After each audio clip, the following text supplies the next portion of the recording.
guys, welcome back to my channel. If you have not subscribed as yet, click the button below to go ahead and subscribe. Turn on the notification bell so you can be notified once a new video has been released. So I will be talking about PCOS and living in Jamaica particularly because I've recently been diagnosed, and that's one of the most difficult things for me is actually finding food to eat, finding like supplements to take that are available here in Jamaica. But a disclaimer is I am not a doctor. Of course, I'm just a woman that has been diagnosed with PCOS, and I've decided to share my journey and learn from other women around the world and also here in Jamaica, just to find a way to make this life a little bit easier and more bearable for all of us. So first thing, PCOS is polycystic ovarian syndrome, or sometimes it can be called polycystic ovarian disease, because it is not curable and also can lead to things like diabetes. So it's something that's very serious, and it only affects women. So it affects your ovaries and your ability to get pregnant. Also, like your period will be missed, and there are also other symptoms. So to the symptoms that could make you possibly feel like you have PCOS, one of them is irregular period. Also is hair on the face, which is called hirsutism. Also enlargement of the ovaries. We should definitely have to go to a doctor to figure out if your ovaries are enlarged, because you wouldn't know that based on just living regular daily life, right? So those are the symptoms that would let you think as a woman that you have PCOS.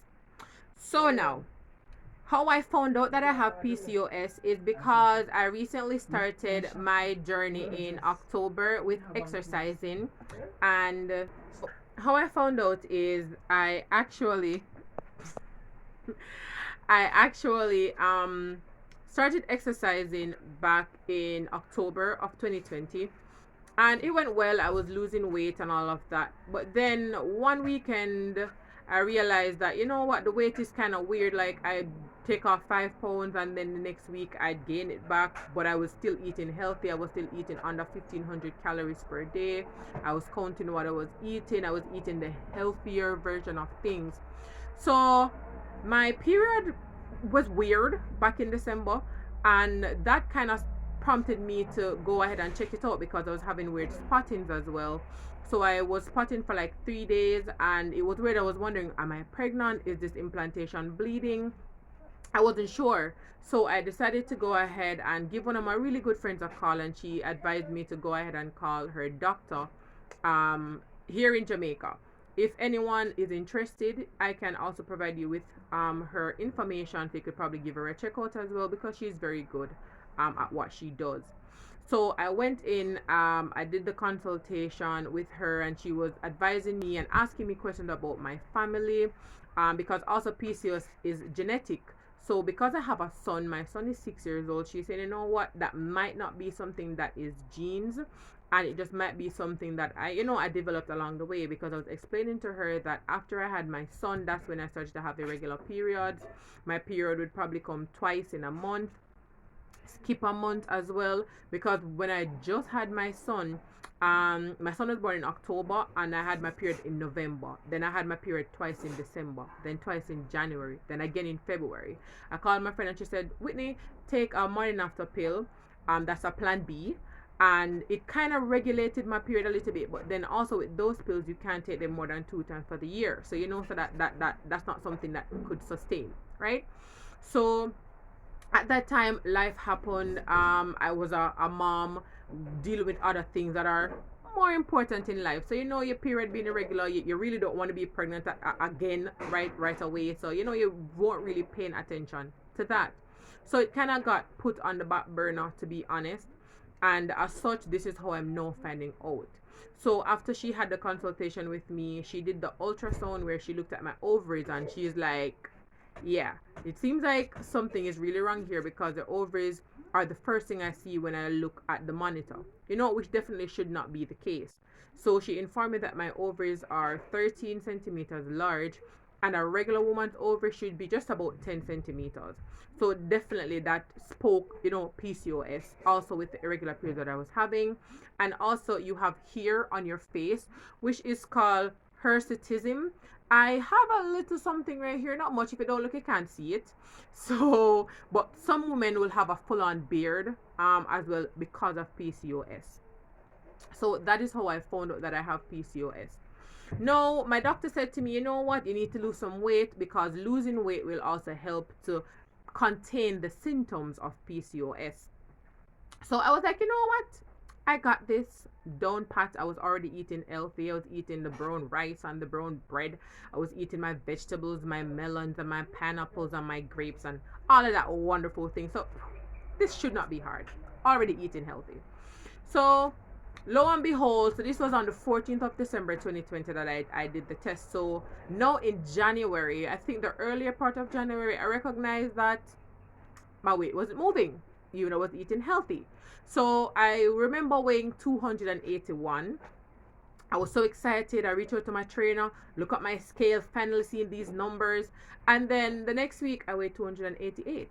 And I'm like, this doesn't make any sense because if I was 281 before, eating healthy every day, eating under 1500 calories, drinking my water, eating my vegetables, eating my fruits, why am I gaining weight? So I decided to go on YouTube and on Google to do some search, and I realized that even though I've been eating healthy, it wasn't healthy for a woman with PCOS. So even though I was eating bread and having one slice of bread, that one slice of bread was not good for me because PCOS makes you insulin resistant, which means that you know what, carbohydrates break down into sugar, and that sugar sits around your tummy. So you see the little belly area that us women have. Yes, that is what causes that because the sugar goes and settles right there, right around your navel area. So even though I was eating healthy, it wasn't healthy for a woman with PCOS.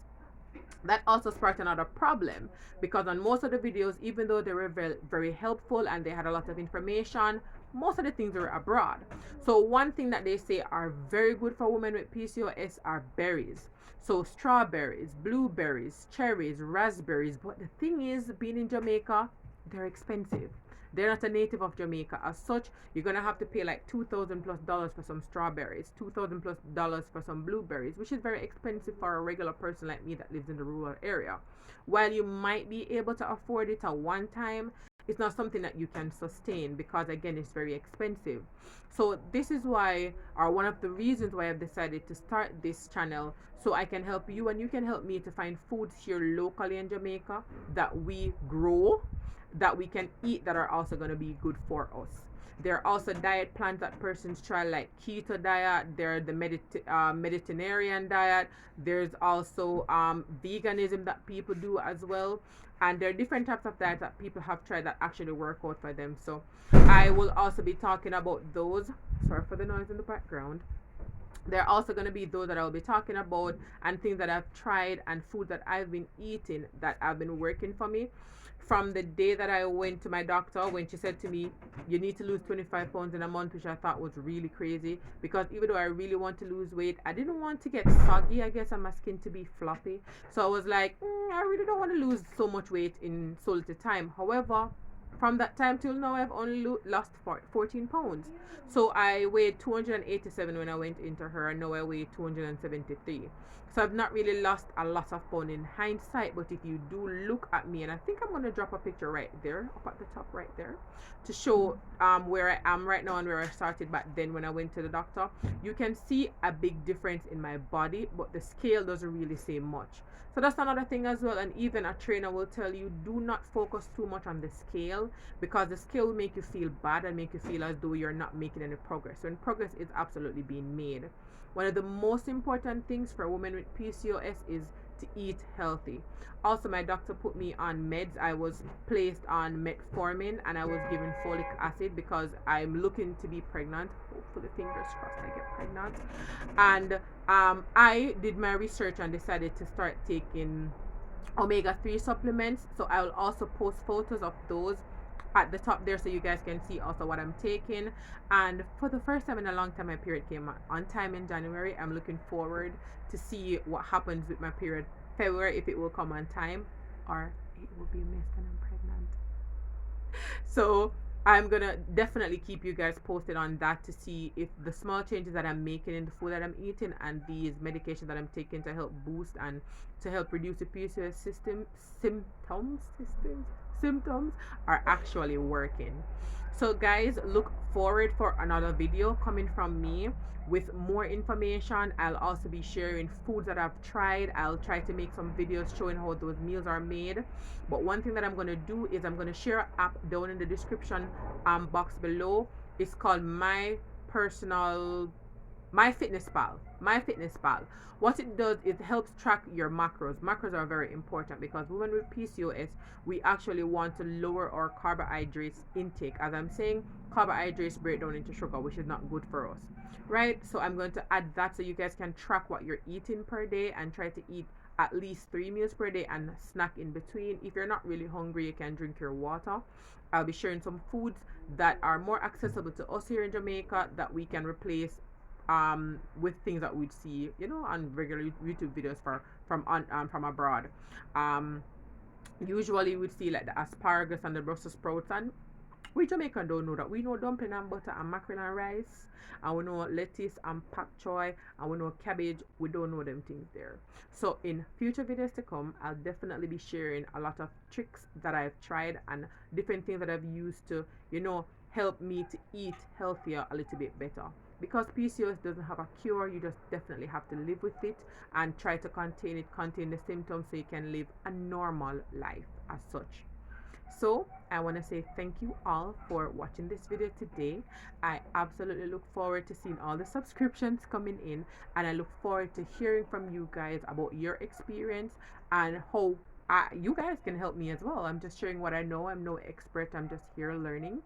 So thank you again. Take care of yourself and be safe, guys.